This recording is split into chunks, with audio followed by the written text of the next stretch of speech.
ಈಗ ಮಿಕ್ಸಿ ಜಾರ್ಗೆ ಇಲ್ಲಿ 1 ಬಟ್ಲಾಗಷ್ಟು ತೊಳೆದಿಟ್ಕೊಂಡಿರುವಂಥ ಕೊತ್ತಂಬರಿ ಸೊಪ್ಪು ಅಂದರೆ ಒಂದು ಮುಷ್ಟಿಯಷ್ಟು ಹಾಕ್ರಿ. ನೋಡಿ ಕೊತ್ತಂಬರಿನ ಸ್ವಲ್ಪ ಜಾಸ್ತಿ ಇರ್ಬೇಕು ರೀ. ನೋಡಿ ಒಂದು ಸ್ವಲ್ಪ ಪುದೀನ ಸೊಪ್ಪು,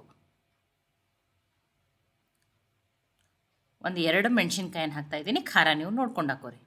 ಒಂದು ಸ್ವಲ್ಪ ಹಸಿ ಶುಂಠಿ, ನೋಡಿ 1 ಸ್ಪೂನ್ ಆಗಷ್ಟೇ ಧನಿಯಾ ಅಥವಾ ಹವೇಜ, ಕೆಲವೊಬ್ಬರು ಅದನ್ನು ಕೊತ್ತಂಬರಿ ಬೀಜ ಅಂತಲೂ ಕರೀತಾರೆ. 1 ಸ್ಪೂನ್ ಆಗಷ್ಟೇ ಜೀರಿಗೆ, ನೋಡಿ ಒಂದು ಅರ್ಧ ಸ್ಪೂನ್ ಆಗಷ್ಟೇ ಕಾಳು ಮೆಣಸನ್ನು ಹಾಕ್ತಾಯಿದ್ದೀನಿ. ನೋಡಿ ಒಂದು ಅರ್ಧ ಸ್ಪೂನ್ ಆಗಷ್ಟೇ ಅಜ್ವಾನನ್ನು ಹಾಕ್ತಾಯಿದ್ದೀನಿ. ಕೆಲವೊಬ್ರು ಇದನ್ನು ಓಂ ಕಾಳು ಅಂತಲೂ ಕರೀತಾರೆ. ಈಗ ಇದನ್ನು ನೀರು ಹಾಕದೇನೆ ಗ್ರೈಂಡ್ ಮಾಡ್ಕೊಂಬರ್ಬೇಕ್ರಿ. ಇಲ್ಲ ಕಲ್ಲಿದ್ರೆ ನೀವು ಕಲ್ಲಲ್ಲಿ ಕುಟ್ಬಿಟ್ಟು ತೊಗೋರಿ.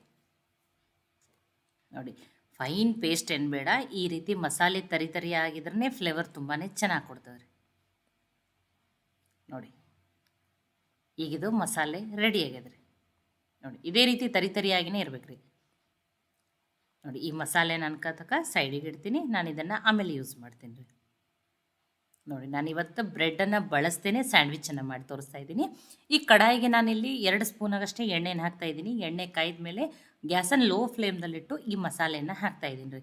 ಈ ಮಸಾಲೆ ಎಲ್ಲ ಅಂದರೆ ಒಣ ಮಸಾಲೆನ ಹಾಕಿರ್ತದಲ್ಲ, ಹೀಗಾಗಿ ಈ ಮಸಾಲೆಯನ್ನು ಲೋ ಫ್ಲೇಮ್ದಲ್ಲಿಟ್ಟನೆ ಚೆನ್ನಾಗಿ ಬೇಯಿಸ್ಬಿಟ್ಟು ತೊಗೋಬೇಕ್ರಿ. ಇದನ್ನು ನೋಡಿ ಅದರ ಹಸಿ ವಾಸನೆ ಹೋಗೋವರೆಗೂ ಬೇಯಿಸ್ಬಿಟ್ಟು ತೊಗೋಬೇಕ್ರಿ. ನಾನು ಲೋ ಫ್ಲೇಮ್ನಲ್ಲಿ ಇಟ್ಟನೆ 1 ನಿಮಿಷ ಆಗಷ್ಟು ಬೇಯಿಸ್ಬಿಟ್ಟು ತೊಗೊಂಡಿದ್ದೀನಿ. ಸ್ವಲ್ಪ ಇಂಗನ್ನು ಹಾಕಿದ್ದೀನಿ ರೀ. ನೋಡಿ ಇಂಗನು ಫ್ಲೇವರ್ ತುಂಬಾ ಚೆನ್ನಾಗಿ ಕೊಡ್ತದೆ ರೀ. ನೋಡಿ ಮಸಾಲೆ ಎಲ್ಲ ಚೆನ್ನಾಗಿ ಬೇಯಲಿರಿ. ಮೀಡಿಯಮ್ ಅಥವಾ ಹೈ ಫ್ಲೇಮ್ದಲ್ಲಿ ಇಡಬೇಡ್ರಿ, ಇಲ್ಲದ್ರೆ ಮಸಾಲೆ ಏನಾಗ್ತದೆ ಸೀದ್ ಹೋಗ್ತದೆ ಮತ್ತು ಟೇಸ್ಟ್ ಕೈ ಬರ್ತದೆ ರೀ. ಇಲ್ಲಿ 3 ಮೀಡಿಯಮ್ ಸೈಜದ ಆಲೂಗಡ್ಡೆಯನ್ನು ಕುದಿಸ್ಬಿಟ್ಟು ಸಿಪ್ಪೆ ತೆಗೆದುಬಿಟ್ಟು ಮ್ಯಾಶ್ ಮಾಡ್ಕೊಂಡು ಇಟ್ಟಿದ್ದಾರೆ. ಈಗ ಅದನ್ನೇ ಹಾಕ್ತಾಯಿದ್ದೀನಿ.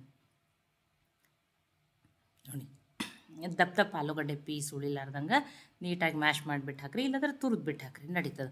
ಇಲ್ಲಿ 1 ಬಟ್ಲಾಗಷ್ಟೇ ವಟಾಣಿಯನ್ನು ಕುದಿಸ್ಬಿಟ್ಟು ಹಾಕ್ತಾಯಿದ್ದೀನಿ ರೀ. ನೋಡಿ ರುಚಿಗೆ ತಕ್ಕಷ್ಟು ಉಪ್ಪು, ನೋಡಿ ಒಂದು ಅರ್ಧ ಸ್ಪೂನಾಗಷ್ಟೇ ಚಿಲ್ಲಿ ಫ್ಲೆಕ್ಸನ್ನು ಹಾಕ್ತಾಯಿದ್ದೀನಿ. ನೋಡಿ ಒಂದು ಅರ್ಧ ಸ್ಪೂನಾಗಷ್ಟೇ ಚಾಟ್ ಮಸಾಲ, ಇಲ್ಲಾಂದ್ರೆ ನೀವು ಆಮ್ಚೂರು ಪೌಡ್ರನ್ನಾದ್ರೂ ಹಾಕ್ಬೋದು, ಅಥವಾ ನೀವು 1 ಸ್ಪೂನಾಗಷ್ಟು ನಿಂಬೆ ರಸನ್ನಾದ್ರೂ ಹಾಕ್ಬೋದು. ಈಗ ಇದನ್ನು ಮಸಾಲೆ ಜೊತೆ ಎಲ್ಲ ಮಿಕ್ಸ್ ಮಾಡೋಣ. ಆಲೂಗಡ್ಡೆ ಎಲ್ಲ ಮಸಾಲೆ ಜೊತೆ ಚೆನ್ನಾಗಿ ಮಿಕ್ಸ್ ಆಗಲಿ.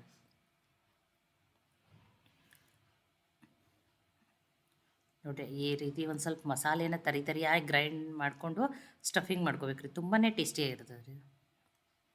ನೋಡಿ ಮಸಾಲೆ ಎಲ್ಲ ಏನಾಗೈತಿ ನೀಟಾಗಿ ಮಿಕ್ಸ್ ಆಗೈತಿ. ಇಲ್ಲ ಇಲ್ಲಿ ನೀವು ಪೀಸ್ ಬೇಡ, ವಟಾಣಿ ಬೇಡ ಅಂದರೆ ಇಲ್ಲಿ ನೀವು ಇದನ್ನು ಸ್ವೀಟ್ ಕಾರ್ನನ್ನಾದ್ರೂ ಕುದಿಸ್ಬಿಟ್ಟು ಹಾಕ್ಬೋದು ರೀ, ನಡೀತದೆ. ಮಸಾಲೆ ಎಲ್ಲ ನೀಟಾಗಿ ಮಿಕ್ಸ್ ಆಗಿದ್ರೆ ಗ್ಯಾಸನ್ನು ಆಫ್ ಮಾಡಿದ್ದೀನಿ. ಈಗ ಇದನ್ನು ನಾನು ಬೇರೆ ಪ್ಲೇಟಿಗೆ ಆಲೂಗಡ್ಡೆ ಏನು ಕುದಿಸಿ ಇಟ್ಕೊಂಡಿದ್ದಲ್ಲ ಅದರೊಳಗನೆ ಹಾಕೋತೀನಿ ರೀ. ಈ ಮಸಾಲೆ ಏನಾಗಲಿ ಇದು ಏನಾಗಬೇಕು ರೀ, ಇದು ಕಂಪ್ಲೀಟಾಗಿ ಆರ್ಬೇಕು ರೀ. ಇದು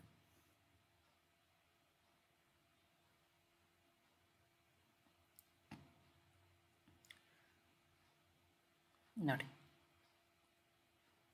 ಇದಕ್ಕೆ ಏನಾಗಲಿ ರೀ, ಮಸಾಲೆ ಎಲ್ಲನೂ ಆರಲಿ. ಇದನ್ನು ಅನ್ಕತಕ್ಕ ಸೈಡಿಗೆ ಇಡ್ತೀನಿ ರೀ. ನಾನು ಇದನ್ನು ಆಮೇಲೆ ಯೂಸ್ ಮಾಡ್ತೀನಿ. ಈಗ ಅದೇ ಕಡಾಯಿಗೆ ನಾನಿಲ್ಲಿ ಇನ್ನೊಂದು ಸ್ಪೂನ್ ಆಗಷ್ಟೇ ಎಣ್ಣೆಯನ್ನು ಹಾಕ್ತಾಯಿದ್ದೀನಿ ರೀ. ಎಣ್ಣೆ ಕಾಯ್ದ ಮೇಲೆ 1/4 ಟೀ ಸ್ಪೂನ್ ಆಗಷ್ಟೇ ಜೀರಿಗೆ, 1/4 ಟೀ ಸ್ಪೂನ್ ಆಗಷ್ಟೇ ಅಜ್ವಾನನ್ನು ಹಾಕ್ತಾಯಿದ್ದೀನಿ. ನೋಡಿ ಜೀರಿಗೆ ಅಜ್ವಾನ ಫ್ರೈ ಆದಮೇಲೆ ನೋಡಿ ಇಲ್ಲಿ 1 ಬಟ್ಲಾಗಷ್ಟು ನಾನಿಲ್ಲಿ ಚಿರೋಟಿ ರವೆಯನ್ನು ಹಾಕ್ತಾಯಿದ್ದೀನಿ. ಇಲ್ಲ ನಿಮ್ಮ ಕಡೆ ಚಿರೋಟಿ ರವೆ ಇಲ್ಲಾಂದ್ರೆ ಸಣ್ಣ ರವೆಯನ್ನೇ ಮಿಕ್ಸಿಗೆ ಹಾಕ್ಬಿಟ್ಟು ಹಾಕ್ರಿ. ನೋಡಿ ಇದನ್ನು ರವೆ ಕಲರ್ ಚೇಂಜ್ ಆಗ್ಲಾರ್ದಂಗೆ ಲೋ ಫ್ಲೇಮ್ದಲ್ಲಿಟ್ಟನೆ ಹುರ್ಕೋಬೇಕ್ರಿ. ನೋಡಿ ರುಚಿಗೆ ತಕ್ಕಷ್ಟು ಉಪ್ಪನ್ನು ಹಾಕಿದ್ದೀನಿ. ನೋಡಿ ರವೆಯನ್ನು ಕಲರ್ ಚೇಂಜ್ ಆಗಬಾರ್ದು. ನೀವು ಮೀಡಿಯಮ್ ಅಥವಾ ಹೈ ಫ್ಲೇಮ್ದಲ್ಲಿ ಇಟ್ಟು ಹುರಿದ್ರಿ ಅಂದ್ರೆ ರವೆ ಕಲರ್ ಚೇಂಜ್ ಆಗ್ತದೆ ರೀ. ನೋಡಿರಿ ಇದು ಇಷ್ಟೇ ವೈಟಾಗಿಯೇ ಉಳಿಬೇಕು. ಆ ರೀತಿ ನೋಡಿ ಕಂಟಿನ್ಯೂಸ್ ಆಗಿ ಕೈ ಆಡಿಸ್ಬಿಟ್ಟು ಚೆನ್ನಾಗಿ ಹುರಿದ್ಬಿಟ್ಟು ತಗೋರಿ. ಆದಷ್ಟು ಈ ರವೆ ಹುರಿ ಮುಂದೆ ಯಾವಾಗಲೂ ಪಾತ್ರೆ ತಳ ದಿಪ್ಪಿರೋದ್ರಲ್ಲಿನೇ ಹುರಿಬೇಕ್ರಿ ಇದನ್ನು. ನೋಡಿ ನಾನು ಲೋ ಫ್ಲೇಮ್ದಲ್ಲಿಟ್ಟನೆ ಒಂದು 2 ನಿಮಿಷ ಆಗಷ್ಟು ಹುರ್ಕೊಂಡ್ಬಿಟ್ಟು ತೊಗೊಂಡೇನಿ ರೀ. ನೋಡಿ ಒಂಚೂರು ರವೆ ಕಲರು ಚೇಂಜ್ ಆಗಿಲ್ಲ ರೀ. ನೋಡಿ ಈಗ ಯಾವ ಬಟ್ಲ ರವೆಯನ್ನು ತೊಗೊಂಡಿರ್ತೀವಲ್ಲ ರೀ ಅದರಲ್ಲೇ 2 ಬಟ್ಲಾಗಷ್ಟು ನೀರನ್ನು ಹಾಕ್ಬೇಕ್ರಿ.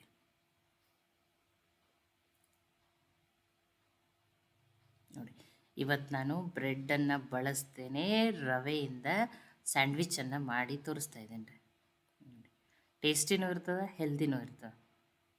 ನೋಡಿರಿ ರವೆ ಹಾಕಿದ ಮೇಲೇ ಇಲ್ಲ ನೀರನ್ನು ಹಾಕಿದ ಮೇಲೇ ಕಂಟಿನ್ಯೂ ಆಗಿ ಕೈ ಆಡಿಸ್ಕೋತೀರಿ. ಲೋ ಫ್ಲೇಮ್ದಲ್ಲಿಟ್ಟನೆ ಮಿಕ್ಸ್ ಮಾಡಿರಿ. ನೋಡಿ ಬೇಗನೆ ಏನಾಗ್ತದೆ ಗಟ್ಟಿಯಾಗಿಬಿಡ್ತದೆ ರೀ ಅದು. ನೋಡಿರಿ ಒಂದು ರವೆಗೆ 2 ನೀರನ್ನು ಹಾಕ್ಬೇಕ್ರಿ ನೋಡಿರಿ. ಈಗ ಇಷ್ಟು ಗಟ್ಟಿ ಆದ್ರೆ ಸಾಕ್ರಿ ನೋಡಿ. ಈ ಗ್ಯಾಸನ್ನು ಆಫ್ ಮಾಡಿದ್ದೀನಿ.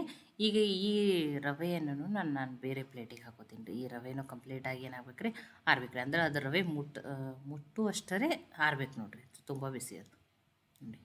ಬೇಗನೆ ಒಂದು 2 ನಿಮಿಷದಲ್ಲೇ ಗಟ್ಟಿ ಆಗಿಬಿಡ್ತದೆ ರೀ ಅದು ನೋಡಿ. ಇದನ್ನು ಈಗ ಏನಾಗಲಿ ರೀ, ಆರಲಿ ರೀ ಅದು ನೋಡಿ. ಈಗ ಆರ್ಯಾದ್ರಿ ಇದು. ಇನ್ನೊಂದು ಚೂರು ಬಿಸಿ ಆದ್ರೆ ಮುಟ್ಬೋದು ಇದನ್ನು ಅಷ್ಟೇ. ಅವಾಗ ಇದೀಗ ತುಂಬಾ ಬಿಸಿ ಇತ್ತು ರೀ. ಇದಕ್ಕೊಂದು 4 ಸ್ಪೂನ್ ಆಗಷ್ಟೇ ನಾನಿಲ್ಲಿ ಏನು ಮಾಡ್ಕೊತಾ ಇದ್ದೀನಿ, ಗೋಧಿ ಹಿಟ್ಟನ್ನು ಹಾಕ್ತಾಯಿದ್ದೀನಿ. ನೀವಿಲ್ಲಿ ಮೈದಾ ನಡೀತಿತ್ತಂದ್ರೆ ಮೈದಾ ಹಿಟ್ಟನ್ನಾದ್ರೂ ಹಾಕೋಬೋದು. ಈಗ ಈ ಗೋಧಿ ಹಿಟ್ಟನ್ನು ಹಾಕಿಬಿಟ್ಟು ಇದನ್ನು ನೋಡಿರಿ ಚೆನ್ನಾಗಿ ನಾದಿಬಿಟ್ಟು ತೊಗೋತೀನಿ ರೀ. ಎಷ್ಟು ಚೆನ್ನಾಗಿ ನಾದ್ತಿರಲ್ಲ ಅವಾಗ ಏನಾಗ್ತದೆ ರೀ, ಇನ್ನಷ್ಟು ಸಾಫ್ಟ್ ಆಗ್ತದೆ ರೀ ಅದು. ಅವಾಗ ನಿಮ್ಮ ಕಡೆ ಸಣ್ಣ ರವೆ ಇತ್ತು, ಚಿರೋಟಿ ರವೆ ಇದ್ದಿದ್ದಿಲ್ಲ ಅಂದ್ರೆ ಆ ಸಣ್ಣ ರವೆಯನ್ನೇ ಮಿಕ್ಸಿಗೆ ಹಾಕ್ಬಿಟ್ಟು ಹಾಕ್ರಿ. ನೋಡಿ 1/4 ಬಟ್ಲಾಗಷ್ಟೇ ಇಲ್ಲಿ ಏನು ಮಾಡ್ಕೊಂಡಿದ್ದೀನಿ, ಸೋಸಿಟ್ಕೊಂಡಿರುವಂಥ ಗೋಧಿ ಹಿಟ್ಟನ್ನು ಹಾಕಿದ್ದೀನಿ ರೀ ನಾನು. ನೋಡಿ ಎಲ್ಲವೂ ಏನಾಗೈತಿ ನೀಟಾಗಿ ಮಿಕ್ಸ್ ಆಗಿ ನೋಡಿ ನಾದ್ಬಿಟ್ಟು ತೊಗೊಂಡಿದ್ದೀನಿ. ಕೈಗೊಂದು ಸ್ವಲ್ಪ ಎಣ್ಣೆ ಹಚ್ಕೊಂಡು ನೋಡಿ ಇದೇ ರೀತಿಯೇ ಇರ್ಬೇಕು ರೀ. ಅದೇನು ತುಂಬ ಗಟ್ಟಿ ಏನಿರುವುದಿಲ್ಲ ನೋಡಿ. ಈಗ ಇದನ್ನು ನಾದಿ ರೆಡಿ ಆಗ್ಯದ ರೀ. ಈಗ ನೋಡಿ ಸ್ವಲ್ಪ ಕೈಗೆ ಎಣ್ಣೆ ಹಚ್ಕೊಂಡು ಒಂದು ದೊಡ್ಡ ಉಳ್ಳಿ ತೊಗೋಬೇಕ್ರಿ. ಇದು ಈಗ ಮಾದ್ಲಿ ಅದು ಮಾಡ್ತಿರ್ತೀವಲ್ರಿ ನಾವು, ಆ ರೀತಿ ದೊಡ್ಡ ಸೈಜದ್ದು ಉಳ್ಳಿಯನ್ನು ತೊಗೋಬೇಕು ನೋಡ್ರಿ.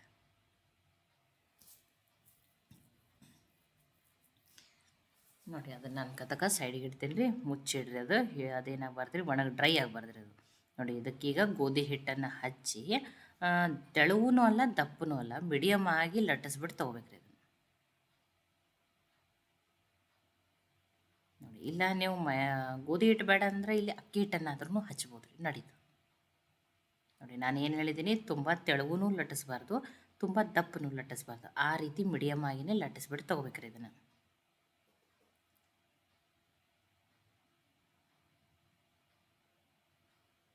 ನೋಡಿ. ಈಗ ಲಟ್ಟಿಸ್ಬಿಟ್ಟು ತೊಗೊಂಡಿನಿ. ಈಗ ನೋಡಿ ಒಂದು ಡಬ್ಬಿ ಮುಚ್ಚಳ ಸಹಾಯದಿಂದ ಅದು ಶಾರ್ಪ್ ಇರಬೇಕು ನೋಡಿರಿ. ಆ ರೀತಿ ತೊಗೊಂಡು ಈ ರೀತಿ ರೌಂಡ್ ಆಗಿ ಕಟ್ ಮಾಡ್ಕೊರಿ ನೋಡಿ. ನೀವು ಅನ್ಬೋದು ಇದು ತುಂಬ ಲಾಂಗ್ ವಿಡಿಯೋ ಐತೆ ಅಂತ ಹೇಳಿ, ಮತ್ತು ಅದು ವಿಡಿಯೋ ಮಾಡೋ ಮುಂದೆ ಚೆನ್ನಾಗಿ ಸ್ಟೆಪ್ ಬೈ ಸ್ಟೆಪ್ ತೋರಿಸ್ಬೋದು ಅಂತ ಹೇಳಿನೇ ಸ್ವಲ್ಪ ಅದು ಏನಾಗಿರ್ತದೆ ರೀ, ಲಾಂಗ್ ಆಗಿರ್ತದೆ. ಇಲ್ಲ ನೀವು ಮಾಡೋಕ್ಕತ್ರ ಇದು ಬೇಗನೆ ಮುಗೀತದೆ ರೀ ಇದು ನೋಡಿ. ಈ ರೀತಿ ಇರ್ಬೇಕು ನೋಡಿರಿ. ಈಗ ಆಲೂಗಡ್ಡೆ ಸ್ಟಫಿಂಗನ್ನು ಏನು ಮಾಡ್ಕೊಂಡಿದ್ದೀನಲ್ಲ ರೀ, ಅದನ್ನು ತೊಗೋತೀನಿ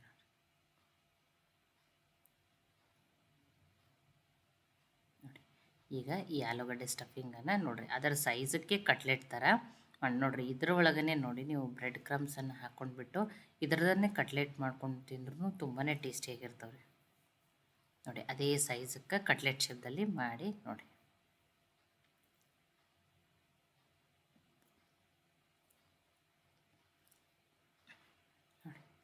ಈ ರೀತಿ ಮಾಡ್ಬೇಕು ನೋಡಿರಿ. ನೋಡಿ ಎಷ್ಟು ಕಲರ್ಫುಲ್ಲಾಗಿ ಎಷ್ಟು ಚೆನ್ನಾಗಿ ಕಾಣಕತ್ತದ ನೋಡಿ. ಇದೇ ರೀತಿಯೂ ಪ್ಲೇನ್ ಇರ್ಬೋದು. ಇದಕ್ಕೊಂದು ಸ್ವಲ್ಪ ನೋಡಿರಿ ಈ ರೀತಿ ಏನು ಮಾಡೋಣ್ರಿ ನೋಡಿ, ಸ್ಕ್ವೇರ್ ಶೇಪ್ದಲ್ಲಿ ಈ ರೀತಿ ನೋಡಿ, ಈ ರೀತಿ ಮಾಡೋದು ಚೆನ್ನಾಗಿ ಕಾಣ್ತದೆ ನೋಡೋಕ್ಕೂ ನೋಡಿ. ಎರಡೂ ಸೈಡ ಇದೇ ರೀತಿಯೇ ಮಾಡ್ಕೊತೀನಿ ರೀ. ಈಗ ಒಂದನ್ನು ಮಾಡಿ ತೋರಿಸಿದ್ದೀನಿ ನಿಮಗೆ. ಒಮ್ಮೆಲೆ ಇನ್ನೊಂದು ಒಂದು ಮೂರನ್ನು ರೆಡಿ ಮಾಡ್ಕೊತೀನಿ ರೀ ನಾನು ನೋಡಿ. ಆ ಎಲೆಯನ್ನು ತುಂಬ ತೆಳುವೂ ಅಲ್ಲ, ತುಂಬ ದಪ್ಪನೂ ಅಲ್ಲ, ಆ ರೀತಿಯೇ ಇದನ್ನೇನು ಮಾಡ್ಬೇಕ್ರಿ, ಲಟ್ಟಿಸ್ಬಿಟ್ಟು ತೊಗೋಬೇಕು ನೋಡಿರಿ. ಒಮ್ಮೆಲೆ ಏನು ಮಾಡ್ಕೊಂಡಿದ್ದೀನಿ, ಒಂದು 4 ರೆಡಿ ಮಾಡಿಟ್ಟಿದ್ದೀನಿ. ಮತ್ತು ಇದನ್ನು ಪ್ಯಾನ್ನಲ್ಲಿ ಎಣ್ಣೆಯನ್ನು ಬಿಸಿ ಮಾಡಿಟ್ಟಿನಿ ನೋಡಿ. ಆಲ್ರೆಡಿ ಎಣ್ಣೆಯನ್ನು ಏನು ಮಾಡಿದ್ದೆ, ಬಿಸಿ ಮಾಡೋಕ್ಕೆ ಇಟ್ಟಿದ್ದೆ ರೀ ನೋಡಿ. 4 ರೆಡಿ ಮಾಡ್ಕೊಂಡಿನಿ. ಎಷ್ಟು ಚೆನ್ನಾಗಿ ಆ ರೀತಿ ನೋಡಿರಿ, ಅದು ಒಂಥರ ಡಿಸೈನ್ ಚಂದ ಕಾಣತ್ತದ ನೋಡಿರಿ, ಸ್ಕ್ವೇರ್ ಶೇಪ್ದಲ್ಲಿ ಇರೋದು. ಹಾಗೆ ಪ್ಲೇನ್ ಇರೋಕ್ಕಿಂತ ನೋಡಿರಿ ಒಂದು 5-6 ಸ್ಪೂನಾಗಷ್ಟು ಎಣ್ಣೆನ ಹಾಕಿದ್ದೀನಿ. ಈಗ ಮೀಡಿಯಮ್ ಫ್ಲೇಮ್ದಲ್ಲಿ ಇಟ್ಟನೆ ಇದನ್ನು ಏನು ಮಾಡೋಣ್ರಿ, ಶಾಲೋ ಫ್ರೈ ಮಾಡಿಬಿಟ್ಟು ತೊಗೊಳೋಣ ನೋಡಿ. ಎಷ್ಟೋ ಸಲ ನೀವು ಬ್ರೆಡ್ದಿಂದ ಸ್ಯಾಂಡ್ವಿಚ್ ಮಾಡ್ಕೊಂಡಿರ್ತೀರಿ. ಇಲ್ಲ ಈಗ ಮೈದಾ ಬ್ರೆಡ್ ಹೆಲ್ತಿಗೆ ಒಳ್ಳೆಯದಲ್ಲ ಅಂದ್ರೆ ಈ ರೀತಿ ರವೆಯಿಂದನೂ ಟೇಸ್ಟಿಯಾಗಿ ಸ್ಯಾಂಡ್ವಿಚನ್ನು ಮಾಡ್ಕೋಬೋದು. ನೀವು ಆಲೂಗಡ್ಡೆದೇ ಸ್ಟಫಿಂಗ್ ಮಾಡ್ಕೋಬೇಕಂತೇನಿಲ್ಲ, ನೀವು ಬೇರೆ ವೆಜಿಟೇಬಲ್ಸು ಮಾಡ್ಕೋಬೋದು ಅಥವಾ ಪನ್ನೀರ್ ಹಾಕೋಬೋದು. ಇದ್ರೊಳಗನ್ನೇ ನೋಡಿ ನೀವು ಇದರಲ್ಲಿ ಮಕ್ಕಳಿಗೆ ಇಷ್ಟ ಅಂದರೆ ಚೀಸ್ ಸ್ಲೈಸನ್ನಾದ್ರೂ ಹಾಕೋಬೋದು ರೀ ನೋಡಿ. ಎಷ್ಟು ಕಲರ್ಫುಲ್ಲಾಗಿ, ಏನು ತುಂಬ ಎಣ್ಣೆ ಹಿಡಿಯಲ್ಲ ಏನಿಲ್ಲ, ಎಷ್ಟು ಚೆನ್ನಾಗಿ ಬಂದ ನೋಡಿರಿ ನೋಡಿರಿ ಇನ್ನು ಎಣ್ಣೆ ಹಿಡ್ಕೊಂಡಿಲ್ಲ ಏನಿಲ್ಲ. ಈಗ ಎರಡೂ ಸೈಡ್ ಏನಾಗ್ಯಾವ್ರಿ ಇವು ಚೆನ್ನಾಗಿ ಫ್ರೈ ಆಗ್ಯಾವ. ಈಗ ತೆಗೆದುಬಿಟ್ರಿ ನೋಡಿ. ನಾನು ಮೂರನ್ನೇ ಹಾಕಬೇಕಾಗಿತ್ತು ರೀ, 4 ಹಾಕೋಣ ಏನಾಗಿತ್ತು ರೀ, ಅದು ತಿರುಗಿ ಹಾಕೋ ಮುಂದೆ ಸ್ವಲ್ಪ ಇದನ್ನಾಯ್ತು ರೀ, ಅದೆಲ್ಲ ಆಲೂಗಡ್ಡೆ ಸ್ಟಫಿಂಗ್ ಹೊರಗೆ ಬಂದಕ್ಕಾಗ್ಯದ ನೋಡಿರಿ. ನೋಡಿ ಎಷ್ಟು ಚೆನ್ನಾಗಿ ಕಲರ್ಫುಲ್ಲು ಟೇಸ್ಟಿ ಹೆಲ್ದಿಯಾಗಿರುವಂಥ ನೋಡಿರಿ ಸ್ಯಾಂಡ್ವಿಚ್ಚು ರೆಡಿ ಆಗ್ಯಾವ್ರಿ.